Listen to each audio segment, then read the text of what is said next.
ஆண்டவரும் இரட்சகரும் மீட்பருமாய் இருக்கிற இயேசு கிறிஸ்துவின் நாமத்தினாலே உங்களை வாழ்த்துகிறோம். அருமையான கர்த்தருடைய பிள்ளைகளே, நமது நியூ கிரேஸ் டிவியின் வாயிலாக ஒவ்வொரு நாளும் அரை சன்ஷைன் என்கின்ற காலை ஜப தியானம் நடந்து கொண்டிருக்கிறது.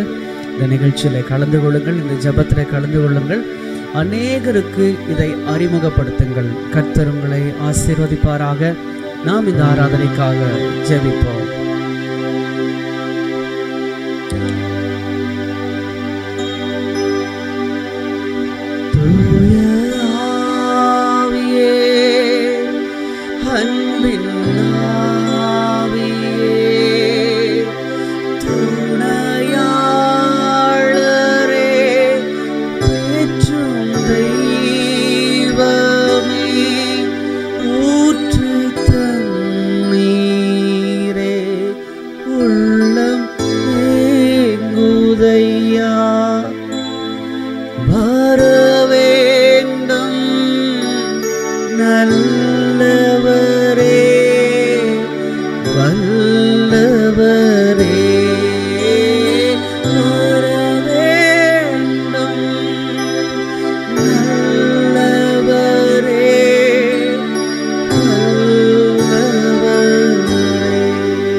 அன்புள்ள ஆண்டவரே, இந்த ஆசீர்வதிக்கப்பட்ட நல்ல நேரத்திற்காக நன்றி அப்பா.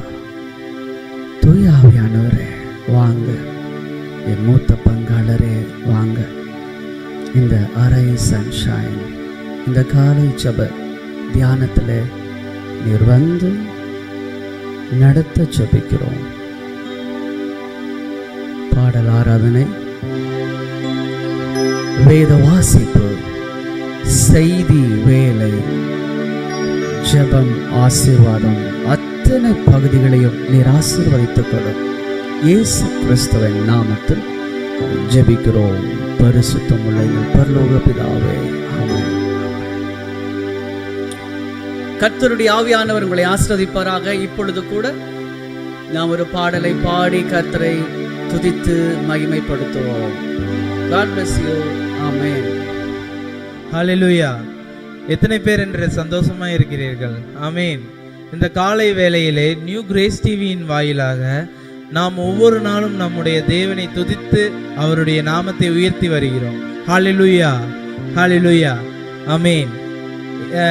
நம் தேவன் நமக்கு உயர்ந்த அடைக்கலமானவர், கண்மலையான தேவன் நம் தேவன். ஒவ்வொரு நாளும் நாம் நம் தேவனை துதித்து பாடி அவருடைய நாமத்தை உயர்த்தும் போது நமக்கு ஒரு புதிய ஒரு நாட்களுக்குள் செல்கிறது போலவே நம்மை நம் தேவன் நடத்தி செல்கிறார். ஒவ்வொரு நாளையும் நமக்கு அற்புதமாகவும் அடையாளமாகவும் நாம் செல்லும் போதும் நாம் போக்கிலும் வரத்திலும் ஒவ்வொரு காரியத்திலும் நமக்கு பக்க துணையாக இருந்து நம்மை காக்கின்ற தேவனாய் இருக்கிறார். அந்த தேவனை நாம் துதித்து ஆராதித்து இந்த காலை வேளையிலே மகிமைப்படுத்துவோம். ஆமென். ஹல்லேலூயா, ஹல்லேலூயா.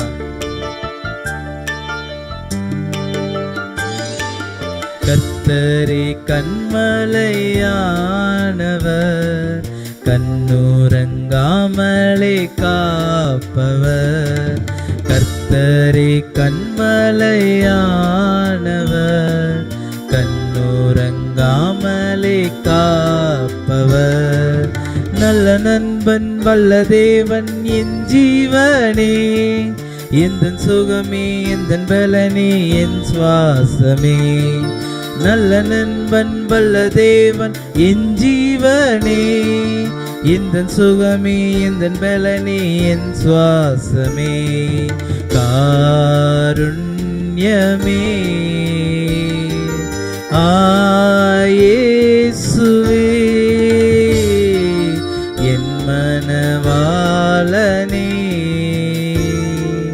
நேசதீபமே.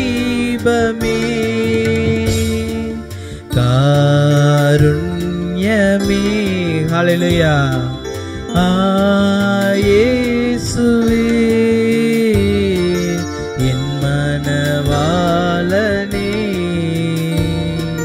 நேசதீபமே. எப்போதும் உம் பாதத்தை நான் கண்ணீரால் கழுவுவேன். தப்பாமல் தழுவியே நான் ஓயாமல் முத்தம் செய்வேன். ஆமென். ஹல்லேலூயா.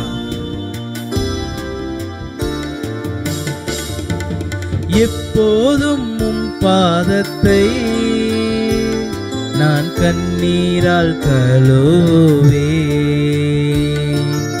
எப்போதும் உம் பாதத்தை நான் கண்ணீரால் கழுவேன். தப்பாமல் தழுவியே நான் ஓயாமல் முத்தம் செய்வேன். நான் தப்பாமல் தழுவியே நான் ஓயாமல் முத்தம் செய்வேன்.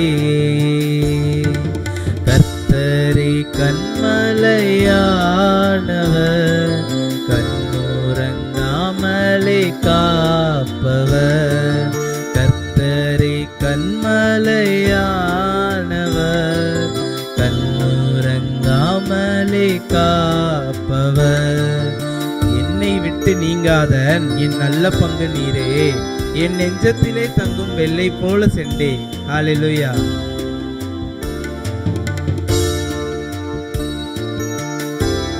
ஹல்லேலூயா.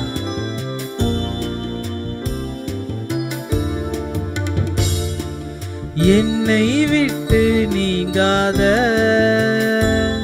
என் நல்ல பங்கு நீரே, என்னை விட்டு நீங்காத என் நல்ல பங்கு நீரே.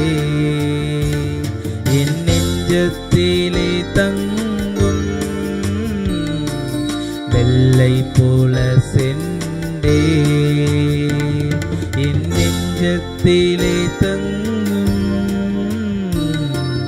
வெள்ளை போல சென்றே. கர்த்தரே கண்மலையானவர், கண்ணுறங்காமலே காப்பவர். கர்த்தரே கண்மலையானவர், கண்ணுறங்காமலே காப்பவர். ஆமென். என்றும் நான் கலங்கிறேன், நான் உம்மை விட்டு விலகிறேன். உம் அன்பு உள்ளங்கையில் என்னாலும் தஞ்சமாவேன். ஹல்லேலூயா. என்றும் நான் கலங்கிடேன், நான் உம்மை விட்டு விலகேன். என்றும் நான் கலங்கிடேன், நான் உம்மை விட்டு விலகேன். உம் அன்பு உள்ளங்கையில் என்னாலும் தஞ்சமாவேன். ஹல்லேலூயா. உம் அன்பு உள்ளங்கையில் என்னாலும் தஞ்சமாவேன். கர்த்தரே கண்மலையானவர், கண்ணுறங்காமலே காப்பவர். கர்த்தரே கண்மலையானவர்,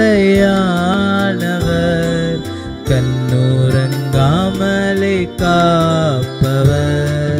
நல்ல நண்பன் வல்ல தேவன் என் ஜீவனே, எந்தன் சுகமே எந்தன் பலனே என் சுவாசமே. நல்ல நண்பன் வல்ல தேவன் என் ஜீவனே, எந்தன் சுகமே எந்தன் பலனே என் சுவாசமே. காருண்யமே இயேசுவே, என் மனவாளனே, நேசதீபமே. காருண்யமே இயேசுவே, என் மனவாளனே, நேசதீபமே. ஹல்லேலூயா. ஹல்லேலூயா. நீர் உயர்ந்தவர், கண்மலையானவர், எங்கள் கேடகமாய் இருக்கிறீர், நாங்கள் நம்பும் துருகமாய் இருக்கிறீர். எங்களை ஒரு நாளும் கைவிடாத தேவனாய் இருந்து எங்களுக்கு பக்க பலனாய் இருந்து எங்களோடு வழிநடத்தி செல்கிற தேவனாய் இருக்கிறீரே. ஹல்லேலூயா. ஹல்லேலூயா.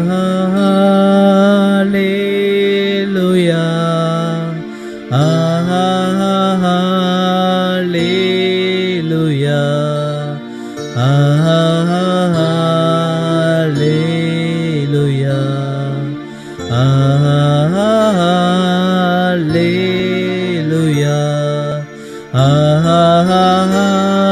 ஹல்லேலூயா. ஹல்லேலூயா. யாவரும் கரங்களை உயர்த்தி ஹல்லேலூயா. ஹல்லேலூயா. ஹல்லேலூயா. ஹல்லேலூயா. தேவன் இந்த ஆராதனையிலே மகிமைப்பட்டு உள்ளார். ஹல்லேலூயா. ஆமென். Praise the Lord. கர்த்தர் உங்களை ஆசீர்வதிப்பாராக. ஒவ்வொரு நாளும் நாங்கள் இந்த நியூ கிரேஸ் டிவியின் வாயிலாக தேவனை ஆராதித்து அவருடைய நாமத்தை மகிமைப்படுத்துவதற்காக தயாராக இருக்கிறோம். மக்களே, யாவரும் இந்த நிகழ்ச்சியில் பங்கு பெற்று தேவனுடைய மகிமையை பெற்றுக்கொள்ளுமாறு அன்போடு கேட்டுக்கொள்கிறோம். ஆமென். Praise the Lord. கர்த்தருக்குள் பிரியமானவர்களே, இன்றைக்கு கூட நாம் வாசிக்க தெரிந்து கொள்ளப்பட்ட வேத பகுதி லூக்கா 19வது அதிகாரம் வசனங்கள் 1 தொடங்கி 10 முடிய. அவர் எரிகோவில் பிரவேசித்து அதன் வழியாக நடந்து போகையில் ஆயக்காரருக்கு தலைவனும் ஐஸ்வர்யவானுமாயிருந்த சகேயு எனப்பட்ட ஒரு மனுஷன் இயேசு எப்படிப்பட்டவரோ என்று அவரை பார்க்க வகை தேடினான். அவன் குள்ளனானபடியால் ஜனக்கூட்டத்தில் அவரை காணக்கூடாமல் அவர் போகும் வழியில் முன்னாக ஓடி அவரை பார்க்கும்படி ஒரு காட்டத்தி மரத்தில் ஏறினான். இயேசு அந்த இடத்தில் வந்தபோது அண்ணாந்து பார்த்து அவனை கண்டு, சகேயுவே, நீ சீக்கிரமாய் இறங்கி வா, இன்றைக்கு நான் உன் வீட்டிலே தங்க வேண்டும் என்றார். அவன் சீக்கிரமாய் இறங்கி சந்தோஷத்தோடே அவரை அழைத்து கொண்டு போனான். அதை கண்ட யாவரும் இவர் பாவியான மனுஷனிடத்தில் தங்கும்படி போனார் என்று முறுமுறுத்தார்கள். சகேயு நின்று கர்த்தரை நோக்கி, ஆண்டவரே, என் ஆஸ்திகளில் பாதியை ஏழைகளுக்கு கொடுக்கிறேன். நான் ஒருவனிடத்தில் எதையாகிலும் அநியாயமாய் வாங்கினதுண்டானால் நாளத்தனையாக திரும்ப செலுத்துகிறேன் என்றான். இயேசு அவனை நோக்கி, இன்றைக்கு இந்த வீட்டுக்கு ரட்சிப்பு வந்தது. இவனும் ஆபிரகாமுக்கு குமாரனாய் இருக்கிறானே. இழந்து போனதை தேடவும் ரட்சிக்கவுமே மனுஷகுமாரன் வந்திருக்கிறார் என்றார் என்பதே. வாசிக்க தெரிந்து கொள்ளப்பட்ட வேத பகுதி வாசித்தாயிற்று. கர்த்தர் தாமே இந்த திருவசனங்களை ஆசீர்வதிப்பாராக. ஆமேன். இப்பொழுதும் கூட நம் மத்தியில் வந்திருக்கிற பாஸ்டர் ஜோஷ்வா மனோகரன் ஐயா அவர்கள் நமக்காக இந்த வேத பகுதியை தியானித்து கொடுப்பார்கள். அவரை நாம் அன்புடன் வரவேற்போம். ஆமேன். கர்த்தரும் இரட்சகருமாகிய இயேசு கிறிஸ்துவின் நாமத்தினாலே இந்த காலை தியான வேலைக்காக வந்திருக்கிற உங்கள் யாவருக்கும் என்னுடைய அன்பின் வாழ்த்துக்களை தெரிவித்துக் கொள்கிறேன். ஆண்டவராகிய இயேசுதாமே உங்களை ஆசீர்வதிப்பாராக. இந்த நல்ல ஒரு அருமையான வாய்ப்பை ஏற்படுத்தி கொடுத்ததான நியூ கிரேஸ் டிவிக்காக நான் நன்றி செலுத்துகிறேன். என்னுடைய நிர்வாகத்திற்காக யாவருக்கும் நான் கர்த்தருக்கு நன்றி செலுத்துகிறேன். கர்த்தர் தாமே ஆசீர்வதிப்பாராக. இந்த கால வேளையிலும் நம்ம அருமையான இந்த தியான பகுதியில் ஆண்டவராகிய தேவன் நமக்கு வெளிப்படுத்த போகிறதான சில காரியங்களை குறித்து நாம் இப்பொழுது தியானிக்க போகிறோம். அது லூக்கா 19வது அதிகாரம். ஒரு நிமிடம் நம் கண்களை மூடி, ஆண்டவரே, இந்த லூக்கா 19வது அதிகாரத்தை குறித்து நீர் எங்களோடு பேசும்படியாக நாங்கள் இந்த நேரத்தில் ஒரு நிமிடம் கர்த்தரை நோக்கி பார்க்கலாமா? ஸ்தோத்தரிக்கிறோம் ஆண்டவரே, இந்த நல்ல அருமையான கால வேலைக்காக நாங்கள் நன்றி செலுத்துகிறோம். இந்த காலை தியான வேலையிலே ஆண்டவராகிய தேவன் நீர் எங்களோடு பேசும். உம்முடைய பிள்ளைகளாகிய எங்களுக்கும் ஆண்டவரே, இதை கேட்கிற யாவருக்கும் ஒரு ஆசீர்வாதமான வல்லமை எங்கள் மத்தியிலே கடந்து வரும்படியாக நாங்கள் உம்முடைய பாதத்தில் ஒப்பு கொடுக்கிறோம். என்னுடைய வாயின் வார்த்தைகள், இருதயத்தின் தியானங்கள் தேவனே உமக்கு முன்பதாக பிரதியாய் இருக்கத்தக்கதாக எங்களை தாழ்த்தி ஒப்பு கொடுக்கிறோம். நீரே மகிமைப்படும், பயன்படுத்தும், ஆசீர்வதியும். இயேசு கிறிஸ்துவின் நாமத்தில் வேண்டி ஜெபிக்கிறோம் எங்கள் ஜீவனுள்ள நல்ல பிதாவே. ஆமே, ஆமே, ஆமே. அல்லேலூயா. கர்த்தருடைய ஆவியானவர் பொறுப்பெடுத்துக் கொள்வார். ஆமேன். இப்பொழுதுமாய் கூட நம்ம இந்த 19வது அதிகாரத்தை அருமையான இந்த கால வேளையிலே நாம் தியானிக்க வந்திருக்கிறோம். இந்த அருமையான வேதத்தை குறித்து நம்ம சில காரியங்களை நாம் இப்பொழுது தெரிந்து கொள்ளலாம். இதில் மொத்தம் 66 புஸ்தகங்கள் இருக்கிறது. இது 66 புஸ்தகங்களை கொண்டது தான் நம்ம புது அருமையான இந்த வேத பகுதியை நாம் சொல்லுகிறோம். அதில் பழைய ஏற்பாடு என்கிறதான 39 புஸ்தகங்கள் கொண்டது பழைய ஏற்பாடு, 27 புஸ்தகங்கள் கொண்டது புதிய ஏற்பாடு. இப்படியாக 2 வகையாக இதில் பிரித்து வைத்திருக்கா. அதில் முதலாவது அருமையான இதில் நாம் பார்ப்போம் என்று சொன்னால், புதிய ஏற்பாட்டிலே 4 புஸ்தகங்கள் இதில் ரொம்ப முக்கியமான ஒரு புஸ்தகங்களாக இருக்கிறது. 27 புஸ்தகங்கள் இருந்தாலும் அதில் 4 புஸ்தகங்கள் சுவிசேஷ புத்தகங்கள் என்று அழைக்கப்படுகிறது. இந்த 4 சுவிசேஷ புத்தகங்களிலும் ஆண்டவராகிய இயேசு கிறிஸ்துவை மகிமைப்படுத்துகிறதான ஒரு காரியங்கள். அதுலேயும் இதில் லூக்கா என்கிறதான ஒரு அருமையான ஒரு வைத்தியர், அவரை வைத்தியர் என்றே சொல்லப்படுகிறது. அவர்கள் ஒரு நல்ல ஒரு டாக்டரும் கூட. அவர் அழகாக இந்த லூக்கா புஸ்தகத்தை எழுதியிருக்கிறார். அதில் 19வது அதிகாரமானது மிகவும் சிறப்புள்ளது. எல்லாமே வேதாகமத்திலே எல்லா புத்தகங்களும் மிக சிறப்புள்ளதாக இருந்தாலும் எல்லாவற்றையும் ஒவ்வொரு மகிமை, ஒவ்வொரு கிருபை, அதில் தேவன் வித்தியாசமான ஒரு ஆசீர்வாதத்தையே வைத்திருக்கிறார். அதுலேயும் இந்த நாட்களிலே நாம் கால வேளையிலே தியானிக்கும்படியாக வந்திருக்கிறது லூக்கா எழுதினதான 19வது அதிகாரத்தை குறித்து நாம் தியானிக்க போகிறோம். இதில் அருமையான பிரியமானவர்களே, இதில் சொல்லப்பட்டிருக்கிற ஒவ்வொரு நிகழ்ச்சியும் கிட்ட அதில் ஒரு 5 சம்பவங்களை குறித்து இதில் சொல்லப்பட்டிருக்குது. இந்த 5 சம்பவங்களை நான் சொல்லி அதில் ஆண்டவர் நம்மளுக்கென்று என்ன இந்த கால வேளையிலே நமக்காக என்ன ஆசீர்வாதங்களை வைத்திருக்கிறார் என்பதை நாம் இப்பொழுது பார்க்க போகிறோம். முதலாவது இதில் லூக்கா 19வது அதிகாரத்தில் அதில் 1 to 10 வசனங்களை நாம் படிப்போம் என்று சொன்னால், அந்த 10 வசனங்களிலே என்ன சொல்லியிருக்கப்பட்டிருக்கிறது என்றால், இயேசுவானவர் எரிகோ பட்டணத்துக்குள்ளாக அவர் கடந்து செல்லும் பொழுது அங்கே ஒரு மனிதன், அவனை குறித்து சொல்லப்படுகிறது வேதத்திலே, அவன் ஒரு ஆயக்காரனுடைய தலைவன். அவன் ஒரு ஆயக்காரனாக இருந்தான். ஆயக்காரர் எல்லாருக்கும் அவன் ஒரு தலைவனாக இருந்தான். இந்த தலைவனாக இருந்த மனிதனுக்குள்ளாக ஒரு கேள்வி, ஆண்டவராகிய இயேசு வருகிறார், எரிகோ பட்டணத்தை நோக்கி வருகிறார், நம்மளுடைய பட்டணத்துக்கு வருகிறார் என்பதை அவன் கேள்விப்பட்டு அவனுக்குள்ளாக ஒரு வாஞ்சை, அவனுக்குள்ளாக எப்படியாகிலும் அவரை பார்க்க வேண்டும் என்பதான ஒரு வாஞ்சை, அவரை எப்படியாகிலும் பார்க்க வேண்டும். அதனால் தன்னுடைய இருதயத்திலே அவன் ஒரு தீர்மானம் பண்ணுகிறார், வருகிறவர் அவர் எப்படிப்பட்டவரோ என்று அவனுக்குள்ளாகவே ஒரு உள் உணர்வுகள் தோன்றப்பட்டு அவன் சொல்லுகிறான், வருகிறவர் எப்படிப்பட்டவராக இருப்பார் என்பதை சொல்லி அவரை பார்க்க வேண்டும் என்கிறதாக அவன் அவன் ஒரு சாதாரணமான ஒரு குள்ளமான ஒரு மனிதனாக இருந்தபடினாலே இயேசு வருகிறதை அறிந்து இயேசுவுக்கு முன்பதாக அவன் ஓடி போய், அவன் ஒரு குள்ளமான மனிதன், அவனால் அங்கிருந்த திரளான கூட்டங்களுக்கு மத்தியிலே இயேசுவை காண முடியாதனாலே ஒரு காட்டத்தி மரத்திலே ஏறினான் என்று வேதம் தெளிவாய் சொல்லுகிறது. அவன் ஒரு காட்டத்தி மரத்தில் ஏறி வருகிறவரை பார்க்கும்படியாக, இயேசு கிறிஸ்துவை பார்க்கும்படியாக அவன் அந்த காட்டத்தி மரத்திலே ஏறுகிறான். ஏறி பார்க்கும்படியாக இயேசுவை அவன் பார்த்து கொண்டிருக்கும் பொழுது இயேசுவானவர் அந்த இடத்திலே வந்து கொண்டிருக்கிறார். வந்து சரியாய் அந்த காட்டத்தி மரத்து முன்பதாகவே நின்று அவர் மேலே நோக்கி பார்க்கும்போது ஒரு மனிதன் மேலே இருக்கிறதை அவர் கண்டு அவனை பார்த்து அவர் சொல்லுகிறார், சகைவே சீக்கிரமாக இறங்கி, அவனுடைய பேர் சகையு என்கிறதை அவர் கூப்பிடுகிறார் சரியாய் சொல்லி, சகைவே சீக்கிரம் இறங்கி கீழே வா, நான் உன் வீட்டிலே இன்றைக்கு தங்குவேன் என்று சொன்ன வேகத்திலே அவன் உடனே இறங்கி வருகிறான். பிரியமானவர்களே, உடனே இறங்கி வந்து ஆண்டவராகிய இயேசுவை தன்னுடைய வீட்டுக்கு அழைத்து செல்லுகிறதை நாம் பார்க்கிறோம். அந்த வீட்டுக்கு அழைத்து செல்லும் பொழுது அங்குள்ள ஜனங்கள், அவரை கூடியிருந்த அநேக பரிசேயர்கள் இருந்தார்கள், இன்னும் வேதபாரகர்கள், இன்னும் திரளான கூட்டத்தார்கள் இருந்தாலும் அந்த இடத்திலே அவர்கள் நினைவுகள் எப்படி இருக்கிறது என்றால், இவன் ஒரு ஆயக்காரன் அல்லவா, இவன் யார் என்பதை இவர் சரியாய் அறிந்திருப்பாரே, இவர் ஒரு ஆயக்காரர், பாவிகளுக்கு சிநேகிதனாக இருப்பாரோ அப்படிங்கிறதான ஒரு எண்ணங்கள். அப்போ பாவிகளுக்கு சிநேகிதராக இருக்கிறார் என்று சொல்லி கூட அவர்கள் சொல்லுகிறதை நாம் பார்க்கிறோம். ஆனாலும் ஆண்டவராகிய இயேசு இதெல்லாம் அறிந்திருந்தாலும் சகேயுவின் வீட்டுக்கு கடந்து செல்லுகிறார். சகேயின் வீட்டுக்கு கடந்து செல்லும் பொழுது அருமையாக அந்த சகேயு சொல்லுகிறதான ஒரு வார்த்தை, ஆண்டவரே, என் சொத்திலே பாதியை நான் என்ன செய்கிறேன், ஏழைகளுக்கு கொடுத்து விடுகிறேன் என்று சொல்லுகிறான். அவன் இதை கேட்கிறார் ஆண்டவராகிய இயேசு.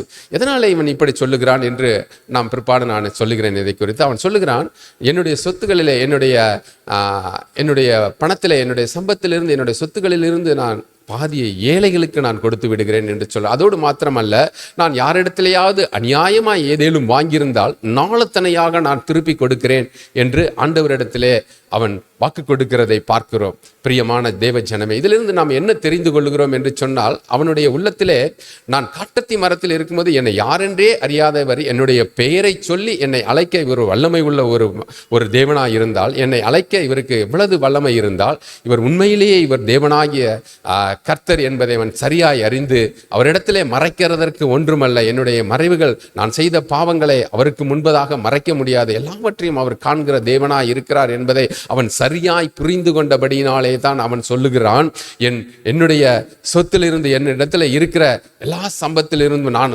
ஏழைகளுக்காக நான் கொடுத்து விடுகிறேன், பாதியை கொடுத்து விடுகிறேன் என்று சொல்லுகிறதாக பார்க்கிறோம். அதோடு மாத்திரமல்ல, யாரிடத்திலேயாவது நான் அநியாயமாய் வாங்கியிருப்பேன் ஆனால் அந்த பணத்தை நான் என்ன செய்கிறேன், திரும்ப நாளத்தனையாக நான் அவர்களுக்கு கொடுத்து விடுகிறேன் என்று சொல்லி அருமையாய் அவன் கர்த்தரிடத்திலே தன்னை தாழ்த்துகிறதை பார்க்கிறோம். தேவனுடைய ஜனமே, இந்த நாட்களிலே கர்த்தர் யாரை சந்திக்கிறாரோ, யாரை தொடுகிறாரோ, அவர்களை சந்திக்கும் பொழுது உண்மையிலேயே அவர்கள் பாவ உணர்வு அடைகிறார்கள். அவர்கள் பாவ உணர்வு அடைந்து தன்னை ஒப்பு கொடுக்கிறதை நாம் பார்க்கிறோம். நானும் 2000 ரட்சிக்கப்பட்ட பொழுது நான் தேவனை முதலாக தேவ சுவிசேஷத்தை பெற்றுக்கொண்டு நான் 2000 தான் ரட்சிக்கப்பட்டு கிட்ட எனக்கு 24 வருடங்கள் ஆகிறது. நான் ரட்சிக்கப்பட்ட முதல் மாதம் 2வது மாதத்திலே தேவன் என்னை தொட்ட பொழுது எனக்குள்ள ஒரு உணர்வுகள் வந்தது. என்ன உணர்வுகள் வந்தது?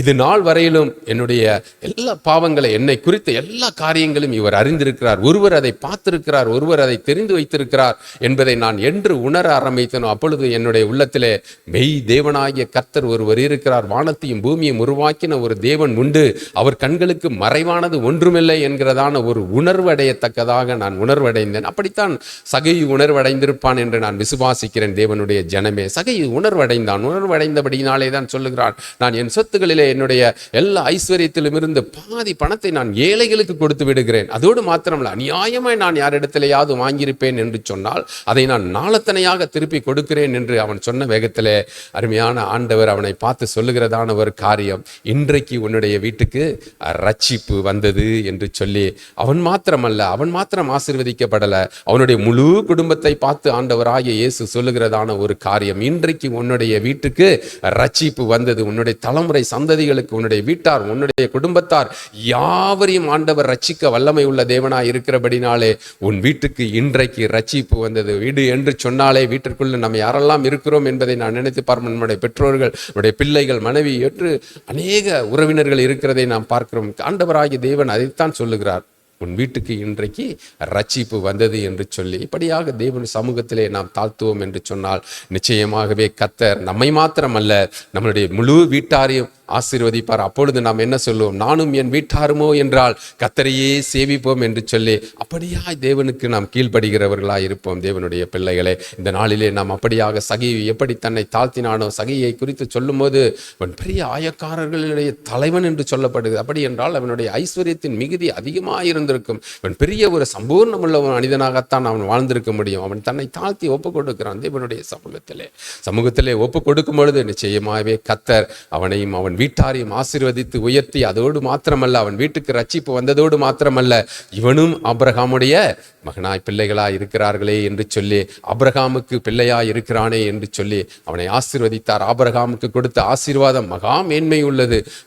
பூமியின் கடலத்தனையான, வானத்தின் நட்சத்திரத்தை போல பூமியின் மணலத்தனையான ஒரு ஆசீர்வாதத்தை இவனும் பெற்றுக்கொள்ள இவன் ஆயத்தமுள்ளவனாய் இருக்கிறான் என்பதை ஆண்டவராய இயேசு தெளிவாய் சொல்லுகிறதை பார்க்கிறோம். தேவனுடைய பிள்ளைகளே, இந்த நாட்களிலே நாமும் அப்படியாக தேவ சமூகத்திலே நம்மை தாழ்த்துவோம் என்று சொன்னால் நம்மை ஆசீர்வதிக்க வல்லமை பொருந்தியவர், மகா உன்னதமானவர் ஆண்டவராகிய இயேசு. முதலாவது இந்த சகை என்கிற மனிதன் தேடுகிறான் தேவனை. இவர் எப்படிப்பட்டவரோ அப்படி என்று சொல்லி அவரை பார்க்க வேண்டும் என்று அவன் ஓடி போய் பார்க்க ஓடுகிறார். இந்த நாட்களிலும் நாம் ஆண்டவராகிய இயேசுவை, இவர் எப்படிப்பட்டவர், இவ்வளவு அற்புதங்களை செய்கிறாரே, வானத்தையும் பூமியையும், மரித்தோர்களை எழுப்புகிறவர், குருடர்கள் பார்வையடைய செய்கிறவர், அல்லேலூயா, மனிதர்கள் பார்வையடைய செய்கிறவர், இப்படியாக அற்புதங்களை செய்கிற மகா உன்னதமான தேவன். அப்படிப்பட்ட தேவனை நாம் பார்க்க நினைக்கணும். ஆண்டவரை பார்க்கும் பொழுதுதான் நிச்சயமாய் கர்த்தர் நம்மை ஆசீர்வதிக்க வல்லமை உள்ளார். இன்றைக்கு நாம் அவரை நோக்கி பார்ப்போம். அவர் நிச்சயமாய் நம்மை ஆசீர்வதித்து உயர்த்துவார். அடுத்தபடியாக இன்னொரு சம்பவங்கள் இதில் சொல்லப்படுகிறது.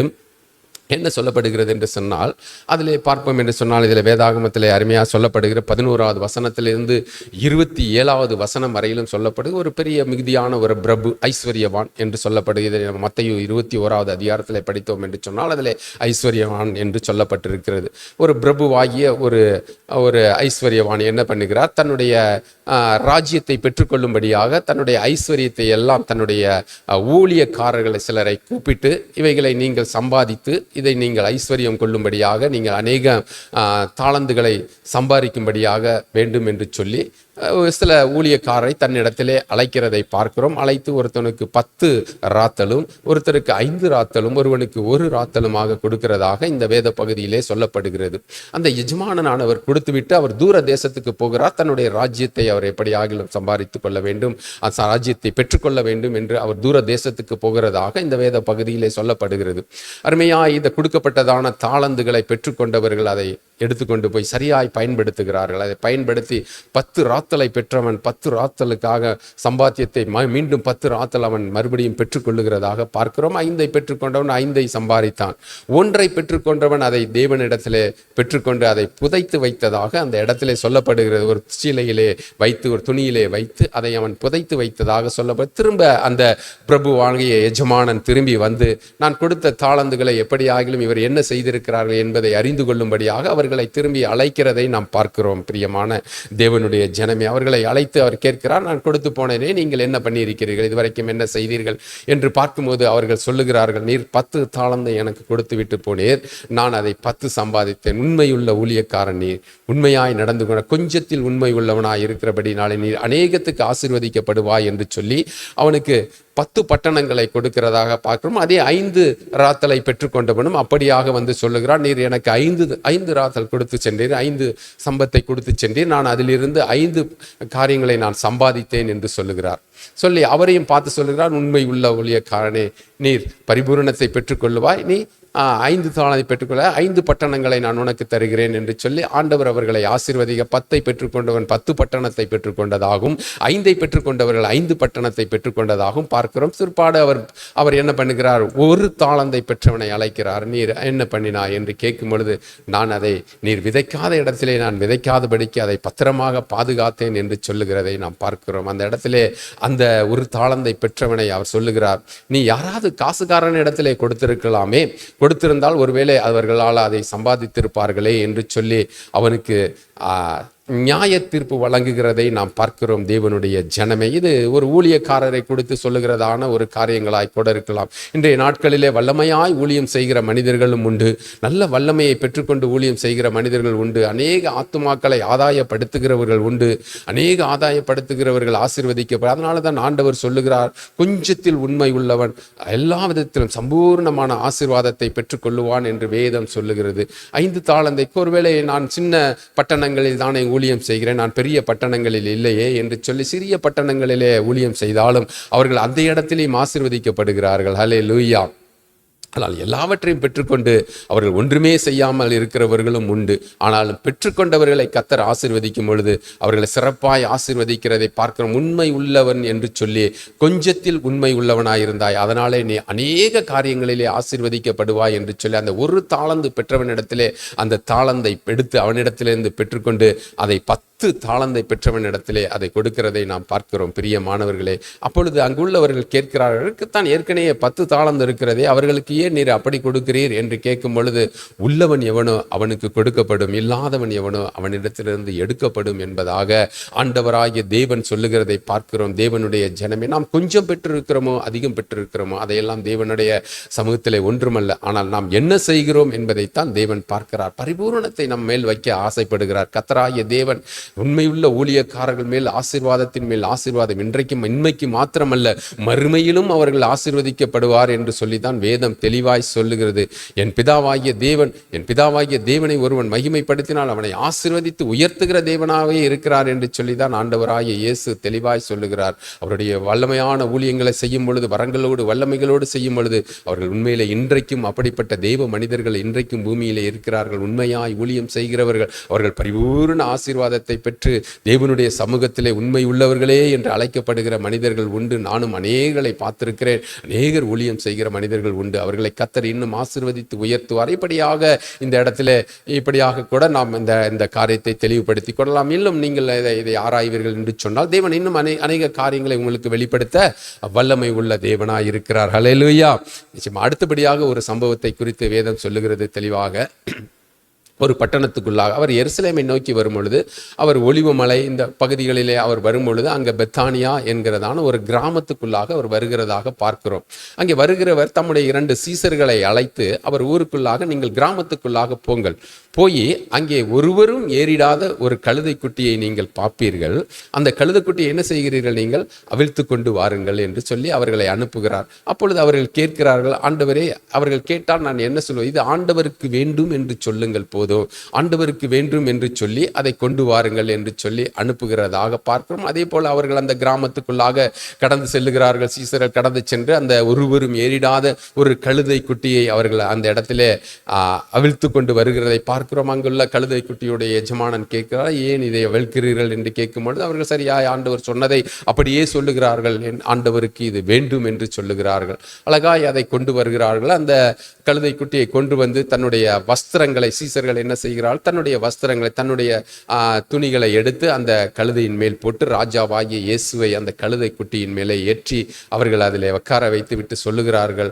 உன்னதத்திலிருந்து வருகிறவர் ஸ்தோத்தரிக்கப்படத்தக்கவர், பரலோகத்திலே மகிமை உண்டாவதாக என்று சொல்லி அவரை மகிமைப்படுத்தி கொண்டே வருகிறதாக நாம் பார்க்கிறோம். பிரியமானவர்களே, அருமையாக அந்த இடத்திலே பார்க்கிறோம். இது எந்த காரியத்தை, இது எப்படிப்பட்ட காரியத்தை நமக்கு நிரூபிக்கிறது, நமக்கு அது எடுத்துக்காட்டாக காணப்படுகிறது என்று சொன்னால், நாம் ஒரு காலத்தில் எங்கேயோ ஒரு மூலையில் கட்டப்பட்டவர்களாகத்தான் இருந்தோம்.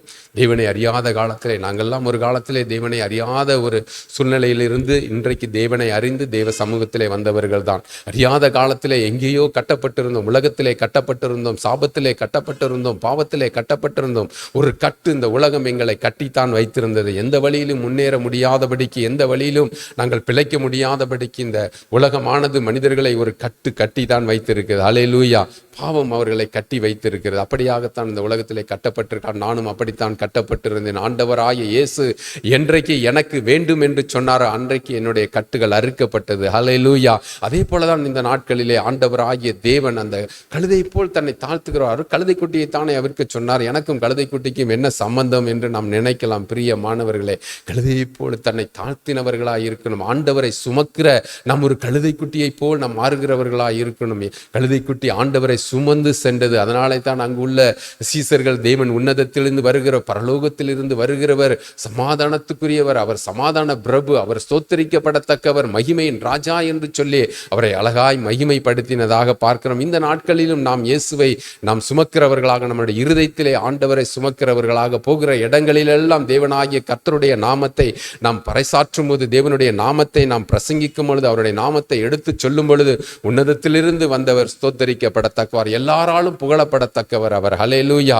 ஒரு புகழ்ச்சிக்கு ஒரு நாமம் இருக்குமானால் என் தேவனாகிய கர்த்தர் இயேசு கிறிஸ்துவின் ஒரே நாமம் தான். அவருடைய நாமம் ஒன்றுக்குத்தான் மகிமை. ஹல்லேலூயா. அவருடைய நாமத்துக்குத்தான் கனம், அவருடைய நாமத்துக்குத்தான் சகல துதி கன மகிமை அனைத்தும் அவர் ஒருவருக்கே உரியது. அவரை என்றைக்கு நாம் நம்முடைய இருதயத்திலே சுமந்து அவரை நாம் வெளிப்படுத்துகிறோமோ அந்த நாளில் இருந்து தேவனுடைய வல்லமையை நாம் சரியாய் வெளிப்படுத்துகிறவர்களாக காணப்படுவோம். பிரியமான தேவனுடைய ஜனமே, ஹல்லேலூயா.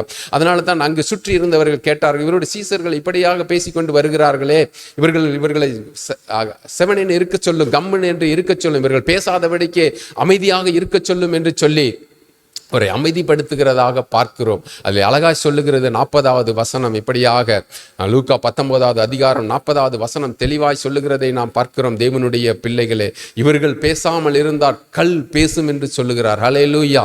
இவர்கள் பேசாமல் இருந்தால் கல்லுகள் பேசும் என்று சொல்லுகிறார். ஹல்லேலூயா. இந்த நாட்களிலே நாம் பார்க்கிறோம், நாம் ஒரு காலத்திலே கல்லை போல் இருந்தவர்கள், ஆகாதென்று தள்ளப்பட்ட கல்லே மூளைக்கு தலைக்கல்லாய் மாறினது என்று வேதத்திலே பார்க்கிறோம் இல்லையா? ஹல்லேலூயா. இப்படியாகத்தான் நாமும் ஒரு காலத்திலே கல்லை போல் தள்ளப்பட்டவர்களாகத்தான் இந்த பூமியிலே நாம இருந்தோம்.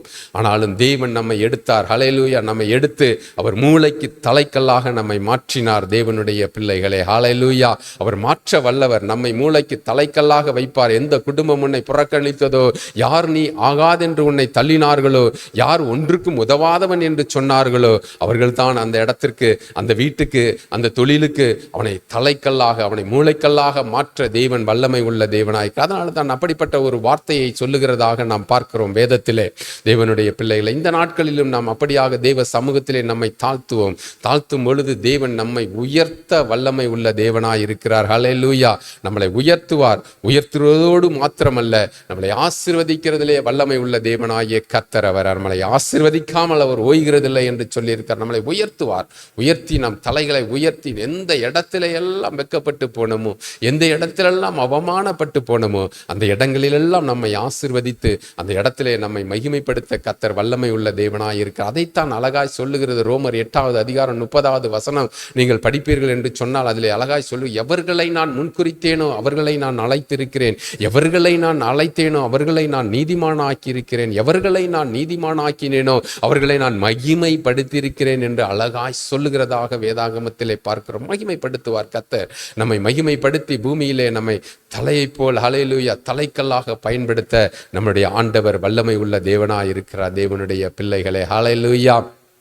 இப்படியாக அந்த பகுதி முழுவதும், இந்த பகுதி முழுவதும் இப்படியாக சொல்லப்பட்டிருக்கு தேவனுடைய பிள்ளைகளே. அடுத்ததாக ஒரு சம்பவத்தை குறித்து சொல்லப்படுகிறது. ஆண்டவராகிய இயேசு எருசலேமை நோக்கி அவர் கடந்து வருகிறதாக அடுத்த பகுதி சொல்லப்படுகிறது. 41வது வசனத்திலிருந்து இவனமாக சொல்லப்படுது. லூக்கா 19வது அதிகாரம் 41வது வசனத்திலிருந்து இப்படியாக சொல்லப்படுது. இயேசு எருசலேம் நகரத்துக்குள்ளாக அவர் கடந்து வரும் பொழுது அந்த நகரத்தை பார்த்து அவர் கண்ணீர் விட்டார் என்று நாம் பார்க்கிறோம். தேவனுடைய பிள்ளைகளை, நகரத்தை பார்த்து அவர் கண்ணீர் விடுகிறார்.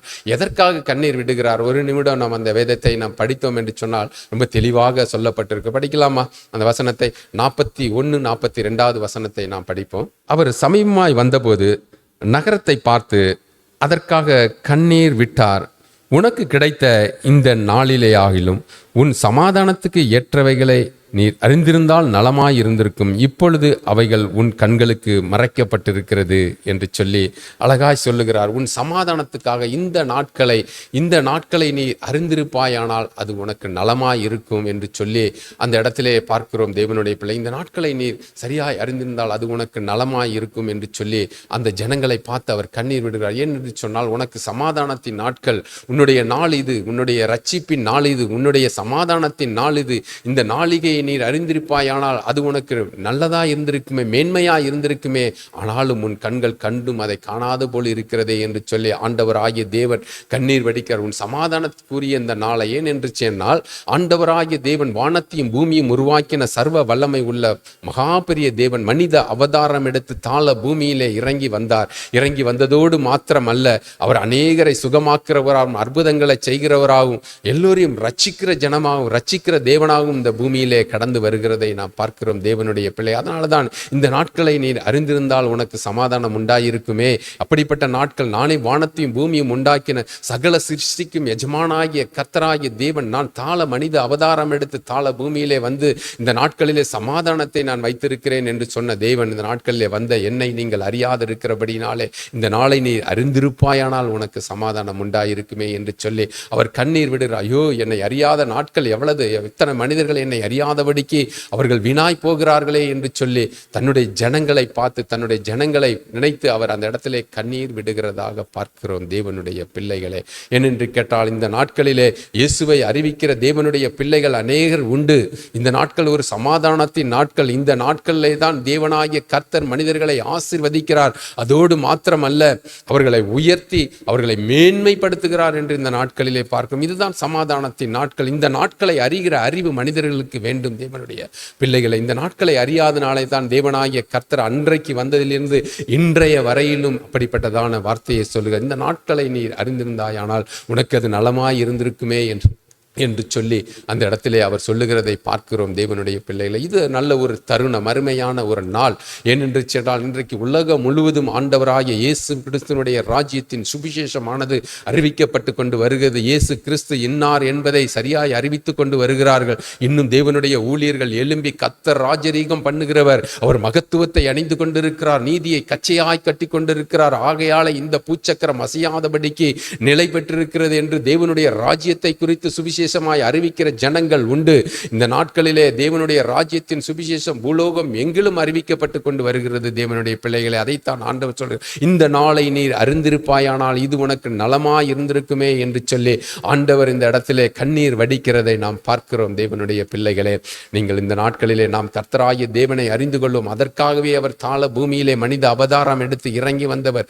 என்னுடைய மீறுதலின் மித்தம் அடிக்கப்பட்டார், எனக்கு சமாதானத்தை உண்டு பண்ணுகிற ஆக்கினை அவர் மேல் வந்தது, அவருடைய தழும்புகளால் குணமானோம் என்று சொல்லி ஏசாயா 53வது அதிகாரம் 5வது வசனம் இப்படியாக சொல்லுகிறது. தேவனுடைய பிள்ளை, அது மாத்திரமல்ல, கலாத்தியர் 3வது அதிகாரம் 13வது வசனம் சொல்லுகிற, மரத்திலே தூக்கப்பட்ட எவனும் சபிக்கப்பட்டவன் என்று எழுதியிருக்கிறபடி இயேசு நமக்காய் சாபமானார் என்று சொல்லப்படுகிறது. நம்முடைய பாவங்களுக்காக, நம்முடைய மீறுதலுக்காக ஆண்டவராகிய இயேசு இந்த பூமியிலே இறங்கி வந்தார். உங்களையும் என்னையும் மீட்கும்படியாக நம்மை மீட்டெடுத்தார் கர்த்தர். ஹல்லேலூயா. நம்மை மகிமைப்படுத்துவார். அவர் அதற்காகவே இந்த பூமியிலே கடந்து, அதை குறித்து தான் ஆண்டவர் அந்த இடத்துல சொல்லுகிறது. இந்த நாட்களையாவது நாளிகையாவது நீ அறிந்திருந்தால் உனக்கு அது நலமாய் இருந்திருக்குமே என்று சொல்லி ஆண்டவராக தேவன் அந்த இடத்திலே வருத்தப்படுகிறதை பார்க்கிறோம். பிரிய மாணவர்களே, அடுத்தபடியாக ஒரு காரியம் சொல்லப்படுகிறது. நீங்கள் படிப்பீர்கள் என்று சொன்னால் 45வது வசனத்திலிருந்து 48வது வசனம் வரையிலும் சொல்லப்படுகிறது. தேவனாகிய கர்த்தர் தம்முடைய ஆலயத்துக்கு கடந்து செல்லும் பொழுது, இந்த ஜெப ஆலயத்துக்கு கடந்து செல்லும்போது அங்கே விற்கிறவர்களும் கொல்லுகிறவர்களையும் பார்த்து தன்னுடைய வீடு அது ஜெப வீடு எனப்படும், என்னுடைய வீடு ஜெப வீடு, இந்த வீட்டுக்குள்ளாக இப்படிப்பட்டவர்கள் இருக்கிறார்களே, இதை கல்லர்கள் குகையைப் போல மாற்றி வைத்திருக்கிறார்களே என்று சொல்லி அந்த இடத்திலே அவர்களை அவர் விரட்டினதாக பார்க்கிறோம். அந்த இடத்திலிருந்து அவர்களை அகற்றிவிட்டதை பார்க்கிறோம். என்று சொன்னால் தேவ பக்தி அவரை நிரப்பின, தன் வீட்டை குறித்ததான பக்தி என்று வேதம் சொல்லுகிறது. சங்கீத புத்தகங்களிலே அருமையா தேவனுடைய வீட்டை குறித்த பக்தி வைராக்கியம் உள்ளவராகிய இருந்தார் ஆண்டவராகிய இயேசு. இந்த இடத்துல சொல்லப்பட்டிருக்கிறதான காரியம் பக்தி வைராக்கியம் உள்ளவர். ஹல்லேலூயா. இந்த நாட்களிலுமே நம்மை குறித்தும் வேதம் இப்படியாக சொல்லுகிறது. 1 கொரிந்தியர் நீங்கள் 13வது அதிகாரம் 17வது 18வது வசனங்கள், இன்னும் 6வது அதிகாரம் 19வது வசனம், நீங்களே தேவனுடைய ஆலயமாய் இருக்கிறீர்கள், ஒருவன் என்னுடைய ஆலயத்தை கெடுத்தால் கர்த்தர் அவனை கெடுப்பார், நீங்கள் தான் என்னுடைய ஆலயம் என்று சொல்லி கர்த்தர் இந்த நாட்களை நம்மை குறித்து ஆலயமாகவே சொல்லுகிறார். ஹல்லேலூயா. அந்த நாட்களில் ஜெப ஆலயத்துக்குள்ளாக போனார்கள். ஆலயத்துக்குள்ளே அது வியாபார ஸ்தலமாகவும் ஒரு கல்லர்களுடைய குகையை போல மாற்றி வைத்திருந்தார்கள். இந்த நாட்களிலே நம்முடைய சரீரத்தை அவண்ணமாய் கொடுக்காதபடி, நம்மளுடைய சரீரங்களை ஒரு கல்லருடைய குகையை போல் மாற்றாதபடி, நம்மளுடைய சரீரங்களை பாவம் நிறைந்ததை போல் மாற்றாதபடி, ஆண்டவராகிய இயேசு எனக்குள் வாசம் பண்ணுகிறார், நானே தேவனுடைய ஆலயம் என்று சொல்லி தன்னை பரிசுத்தப்படுத்தி கொண்டு தேவனுக்கென்று நாம் இடம் கொடுப்போமானால் நமக்குள்ளாக ஆண்டவராகிய இயேசு நம்மை ஆசீர்வதித்து நமக்குள் வாசம் பண்ணுகிறவராய் இருப்பார். ஹல்லேலூயா. அதைத்தான் வேதம் தெளிவாய் சொல்லுகிறது. உலகத்தில் இருப்பவர்களை காட்டிலும் உங்களுக்குள் இருக்கிறவர் அவர் பெரியவர் என்று வேதம் சொல்லுகிறது. தேவனுடைய பிள்ளைகளை, நமக்குள் இருக்கிறவர் அவர் பெரியவர். வானத்தையும் பூமியையும் உண்டாக்கினவர், சகலவற்றையும் உருவாக்கின நம் தேவனாகிய கர்த்தர் நம்மை ஆசீர்வதிப்பார். நான் தான் தேவனுடைய ஆலயம், நாங்கள் தான் தேவனுடைய ஆலயம் என்று இந்த நாட்களிலே சொல்லுங்கள். நிச்சயமாய் கர்த்தர் நம்மை ஆசீர்வதித்து உயர்த்தி நம்மை மேன்மைப்படுத்துவார். அதற்காகவே இந்த பூமியிலே வந்தார். நான் உங்களை திக்கற்றவர்களாக விடுகிறதில்லை என்று வேதாகமம் தெளிவாய் சொல்லுங்க. நான் உங்களை திக்கற்றவர்களாக விடுகிறதில்லை, நான் உங்களை அழைத்து செல்வேன். நான் எங்கே இருக்கிறேனோ நீங்கள் அங்கே இருப்பீர்கள், நான் உங்களுக்காக போகிறேன், ஒரு ஸ்தலத்தை ஆயத்தப்படுத்துகிறேன் என்று சொல்லி இந்த பூமியிலே இறங்கி வந்த இயேசு அருமையா சிலுவையில் அடிக்கப்பட்டு 3ஆம் நாள் உயிர்த்தெழுந்து இன்றைக்கும் உயிரோடு இருக்கிறவராகவே இருக்கிறார். அவர்தான் சொல்லி போனார், நான் போகிறேன், நான் போகிறது நல்லது, உங்களுக்காக ஒரு ஸ்தலத்தை ஆயத்தப்படுத்துவேன், நான் எங்கே இருக்கிறேனோ நீங்களும் அங்கேயே இருப்பீர்கள் என்று சொல்லி போயிருக்கிறார். அருமையான தேவன் வருவார். நம் ஆண்டவராகிய இயேசு இதோ நான் சீக்கிரம் வருகிறேன் என்று வெளிப்படுத்தல் 22வது அதிகாரத்திலே தெளிவாய் சொல்லப்படும். இதோ நான் சீக்கிரம் வருகிறேன், அவரவருக்கு தக்க பலன் என்னோடு கூட வருகிறது என்று சொல்லுகிறார். ஹல்லேலூயா. நிச்சயமாய் அந்த பலனை கொடுத்து நம்மை ஆசீர்வதிக்க வல்லமை உள்ள தேவனாய் இருக்கிறார். இந்த நாளிலே நாம் தேவ சமூகத்திலே ஒப்பு கொடுப்போம். எப்படி சகையோ இன்றைக்கு என் வீட்டுக்கு ரட்சிப்பை கொண்டு வந்த தேவனை வணங்கினானோ, என்னிடத்திலே உள்ள எல்லாவற்றையும் நான் ஏழைகளுக்கு கொடுக்கிறேன், என்னுடைய சொத்துக்களை எல்லாம் பாதி நான் ஏழைகளுக்கு கொடுத்து விடுகிறேன், யாரிடத்திலேயாவது எவையாகிலும் வாங்கியிருந்தால் நாளத்தனையாக திருப்பி கொடுக்கிறேன் என்று சொல்லி எல்லாரும் தேவ சமூகத்திலே தன்னை தாழ்த்தினார். அவண்ணமாக இந்த நாட்களிலே நாம் தேவ சமூகத்திலே தாழ்த்துவோம். நம்மை ஆசீர்வதிக்க வல்லமை உள்ள தேவன் அவர் ஒருவரே. அவர்தான் வானத்தையும் பூமியும் உண்டாக்கினவர். அவருடைய பெயர் இயேசு. இயேசு என்கிற நாமத்தினாலே விடுதலை, இயேசு என்கிற நாமத்தினாலே அற்புதம், இயேசு என்கிற நாமம் தான் நம்மை உயர்த்துகிற ஒரு நாமம். வேறொரு நாமம் பூமியிலே கட்டளையிடப்படவில்லை. வானலத்தோர் பூதலத்தோர் யாவருடைய கால்களும் முடங்கத்தக்க அவருடைய நாமத்தை அளவாய் உயர்த்தினார் என்று பிலிப்பியர் 2வது அதிகாரத்திலே சொல்லப்பட்டிருக்கு. இன்றைக்கு நம்மை உயர்த்துகிறவர், நம்மை மாத்திரமல்ல நம் குடும்பத்தை ஆசீர்வதிக்கிறவர் ஒருவர் ஒருவரே. நம் கண்களை மூடி ஜெபிக்கலாமா? இந்த நேரத்திலே கூட அருமையான இந்த நல்ல வாய்ப்பை கொடுத்த அருமையான இந்த நியூ கிரேஸ் டிவிக்காக நான் நன்றி செலுத்துகிறேன். இந்த வேத பகுதிக்காகவும் இந்த செய்திக்காகவும் அருமையான பிஷப் ஐயா சார்லஸ் அவங்க வந்து ஜெபிப்பார்கள். நாம் ஜெபிக்கலாம். நாம் ஜெபிப்போம். கண்களை மூடி. அன்பின் பரலோக தகப்பனே, இந்த ஆசீர்வதிக்கப்பட்ட நல்ல நேரத்துக்காக உங்களை நன்றி செலுத்துகிறோம் அப்பா. இந்த வீட்டுக்கு ரட்சிப்பு வந்தது என்று சொல்லி நாங்கள் பார்க்கிறோம். ஒவ்வொரு வீட்டிலும் ஆண்டவரே ரட்சிப்பை கொடுக்க நீர் வல்லமையான தேவன். ஆண்டவரே, தம்மை நோக்கி கூப்பிடுகிறவர்களுடைய விஷயத்துல பொறுமையாயிருந்து ஆண்டவரே அவர்களுக்கு நியாயம் செய்யாமல் இருப்பீரோ. ஆண்டவரே, இந்த சகையோ உம்மை பார்க்க அவர் வகை தேடினார். அவரோட வாழ்க்கையை நாங்கள் பார்த்தோம் அப்பா. தேவனே, எங்க வீட்டுக்கும் நீர் வாரும், எங்கள் உள்ளத்திலும் நீர் வாரும். ஆண்டவரே, எங்களுடைய குறைகளை நிவர்த்தி செய்கிற கிருபாதார பலியானவர், உம்முடைய ரத்தத்தினால் எங்களுடைய பாவங்கள் அற கழுவி எங்களை சுத்திகரியும். ஆண்டவரே, எங்கள் உள்ளத்திலே எங்களுடைய வாழ்க்கையிலே கரை திரை இருக்கிறது. உம்முடைய ஆவினால் எங்களை கழுவுங்க, பரிசுத்த ரத்தத்தால கழுவுங்க. ஆண்டவரே, எங்கள் உள்ளான ஆத்துமா கழுவப்படட்டும். உள்ளான மனுஷன் உம்முடைய பரிசுத்த ரத்தத்தால் கழுவி சுத்திகரிக்க ஜெபிக்கிறோம். யோசேப்போட வாழ்க்கையில் ஆண்டவரே, அவன் கர்த்தருக்கு முன்பாக உண்மையாய் கூட இருந்தார். தலையை நிமிர பண்ணின தேவன் அல்லவா. கனிதரும் திராட்சை செடியாக கொடியாக படர்கிறவனாக இருந்தார். தேவனே, எங்களையுமே அப்படி செய்வீராக. எங்கள் வீட்டில் நாங்கள் உமக்கு பிரியமாக வாழ ஜெப வீட்டில் எங்களை மகிழ செய்யும். எங்க வாழ்க்கை அர்த்தமுள்ளதா இருக்கணும் ஏசப்பா. எங்க வாழ்க்கை நித்திய வாழ்க்கைக்கு பங்குள்ளதா இருக்கணும். எங்களை மறந்துடாதீங்க. உள்ளத்துக்குள் வாங்க. எங்க உள்ளான மனுஷனை சரி செய்யுங்க. எங்கள் தப்பிதங்களை மன்னியும், எங்களை குணமாக்கும். நாங்கள் அநியாயமாய் யாரிடாவது வாங்கியிருந்தால் அதை திருப்பி கொடுக்க கர்த்தர் எங்களுக்கு கிருபை செய்யும். ஏழைகளுக்கு நாங்கள் கொடுக்க கர்த்தர் கிருபை செய்யும். எங்க வாழ்க்கை பரிசுத்தமாகட்டும், எங்கள் கரங்கள் சுத்தமாகட்டும். தெய்வமே, நீர் எங்களை நித்திய வழியிலே நடத்தும். வேதனை உண்டாக்கும் பாதை எங்களிடத்தில் உண்டோ என்று பார்த்து நிச்சய பாதையில எங்களை நடத்துங்கப்பா. நம்முடைய கரத்தில் எங்களை அர்ப்பணிக்கிறோம். எங்கள் குடும்பங்களை அர்ப்பணிக்கிறோம். ஒப்பு கொடுங்க. தேவங்களோடு பேசுகிறார். ஆண்டவரே, எங்களை அர்ப்பணிக்கிறோம். எங்களை மன்னியும், எங்களை விடுவியும், எங்களை குணமாக்கும். எங்கள் குடும்பத்தில் இருக்கிற அத்தனை பேரும் ரட்சிக்கப்பட கர்த்தர் கிருபைகளும்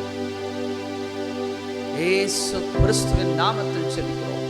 பரிசுத்தமுள்ள எங்கள் பரலோக பிதாவே, ஆமென். என் ஆத்துமாவே கர்த்தரை ஸ்தோத்திரி, என் முழு உள்ளமே அவருடைய பரிசுத்த நாமத்தை ஸ்தோத்திரி. என் ஆத்துமாவே கர்த்தரை ஸ்தோத்திரி, கர்த்தர் செய்த சகல உபகாரங்களை மறவாதே. ஆமென். நம்முடைய கர்த்தராகிய இயேசு கிறிஸ்துவோட கிருபை, பிதாவாகிய தேவனின் அன்பு, பரிசுத்த ஆவியானோட ஐக்கியம் நம் அனைவரோடும் என்று சதா காலங்களில் நீடித்து நிலைத்திருப்பதாக. ஆமென். ஆமென். கர்த்தர் உங்களை ஆசீர்வதிப்பாராக. God bless you. God be with you. நாளை சந்திப்போம்.